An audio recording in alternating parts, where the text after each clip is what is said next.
छत्रपती संभाजीनगरच्या दौलताबादमधील देवगिरी किल्ल्यावर 2 दिवसांपूर्वी भीषण आग लागली होती। आगीमुळे किल्ल्याच्या चारही बाजूंना धुराचे लोट पसरले होते। केवळ किल्ल्याचा परिसरच नाही तर देवगिरी किल्ला देखील आगीच्या विळख्यात सापडलाय। या आगीत किल्ल्यावर असलेलं झाड तसेच गवत सगळंच या आगीत जळून खाक झालंय। दरम्यान या आगीची भीषणता कशी होती, आग लागली की लावण्यात आली, या संदर्भात आमचे प्रतिनिधी मोहसिन शेख यांनी थेट देवगिरी किल्ल्यावर जाऊन केलेला हा ग्राउंड रिपोर्ट आपण पाहूया। देवगिरी किल्ल्यावर सुरुवातीला वरच्या भागात आग लागली आणि पाहता पाहता ही आग संपूर्ण परिसरात पसरली। आपण आता देवगिरी किल्ल्यावरून खाली उतरतोय। खाली आल्यावर दुसऱ्या टप्प्यावर हे चित्र बघा।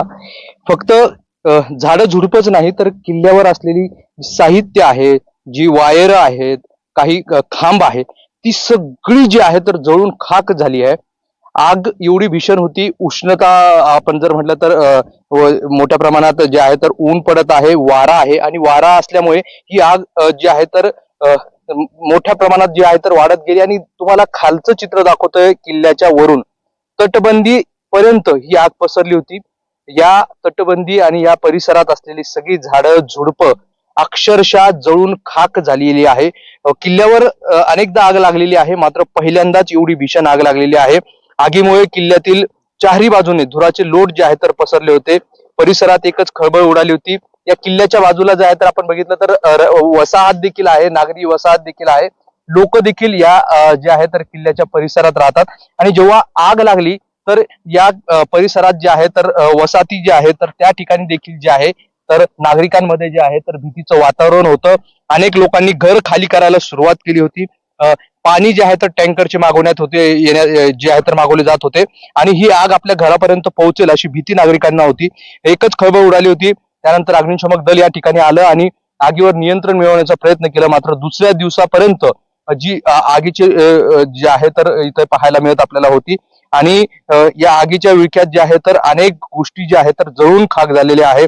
आपण जर इथं बघितलं तर या परिसरात अनेक छोटे मोठे प्राणी आहेत, झाडं आहेत, ती जळून खाक झालेली आहे। या किल्ल्याच्या परिसरात मोर असतील, वानर असतील, हे देखील या सगळ्या आगीनंतर सैरवर पळताना जे आहे तर चित्र या ठिकाणी होतं असं या इथल्या नागरिकांकडून सांगण्यात येत आहे। त्यामुळे आग किती भीषण होती हे यातून आपल्याला पाहायला मिळतंय। आगीवर नियंत्रण मिळवायला 2 दिवस लागले। मात्र ऐतिहासिक असा हा किल्ला आहे। आधीच राज्यातील अनेक गड किल्ले जे आहेत तर ते संपत चाललेले आहे, त्याचं संवर्धन केलं जात नसल्याचा आरोप होतो। अशात मराठवाड्यातील एक महत्वाचा आणि देशातील सगळ्यात सुरक्षित किल्ल्यापैकी एक किल्ला समजला जाणारा देवगिरी किल्ला देखील दरवर्षी या आगीमुळे मोठ्या प्रमाणात इथलं नुकसान होतंय आणि हा किल्ला देखील संवर्धन पासून लांब जातोय की काय असा प्रश्न जो आहे तर या निमित्ताने उपस्थित होतोय। या ठिकाणी याची देखभाल करण्यासाठी फक्त आणि फक्त 50 कर्मचारी या ठिकाणी आहेत। 300 एकरचा हा सगळा परिसर आहे। मात्र असं असताना फक्त 50 लोकांवर या किल्ल्याचं संवर्धन आणि सुरक्षा केली जाते। देवगिरी किल्ल्यामध्ये आज पुन्हा एकदा दरवर्षीप्रमाणे आग लागली। माझा केंद्र सरकारला सर्व अधिकाऱ्यांना प्रश्न आहे, ही आग लावली कोणी?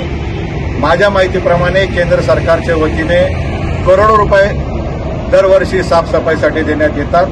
मग जर कागदोपत्री ही सफाई झाली असेल तर हे गवत आलं कुठून? आणि गवत जर नसतं तरी आग कदाचित लागली नसती।